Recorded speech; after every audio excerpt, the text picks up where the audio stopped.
Good morning everyone, Shilpa লাইফস্টাইলের নতুন একটি ব্লগে স্বাগত। সকাল সকাল স্নান সেরে আজকে করে নেব ঝটপট একটা একদম সোজা রান্না। দেখতে পাচ্ছ ডিমের অমলেট ভেজে নিলাম। ডিমের অমলেট ভেজে আজকে করে নেব ডিমের অমলেটের ঝোল।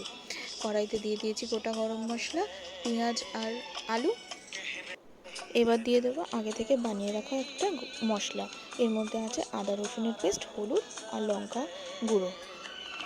ঝালটা তোমরা তোমাদের মতো বুঝিয়ে দিয়ে দেবে। আমি এখানে একটু কাঁচা লঙ্কাও ইউজ করেছিলাম, সেটাও দেখানো হয়নি, ক্যামেরাটা অফ ছিল। এবার 1.5 কাপ মতো আমি জল দিয়ে দিয়েছি। যতটা ঝোল আমি করতে চাই, এখানে একটু ঝোল একটু বেশি লাগবে, তার কারণ হচ্ছে যেহেতু ডিম আমি ভেজে দেবো, ঝোলটা ডিমে কিন্তু অনেকটা টেনে নিতে পারে। সেই কারণে জলের পরিমাণটা কিন্তু তোমাদেরকে বুঝে দিতে হবে। আমি 3টে ডিমের অমলেট বানিয়েছিলাম এখানে।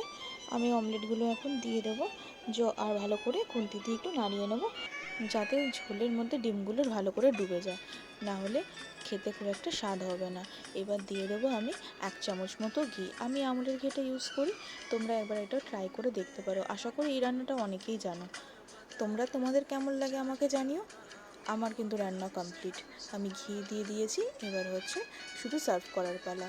জানিও তোমাদের কেমন লাগলো। এই রান্নাটা কিন্তু হয়ে যায় ভীষণ তাড়াতাড়ি, আর খেতেও হয় খুব টেস্টি। এবার আমাদের খাওয়ার পালা। চলো, গুড নাইট, সবাই খুব ভালো থেকো। আর আমার পাশে থেকেও সাপোর্ট করো। লাইক কমেন্ট শেয়ার কিন্তু করতে একদম ভুলো না। আর চ্যানেলটাকে অবশ্যই অবশ্যই সাবস্ক্রাইব করে দিও। টাটা।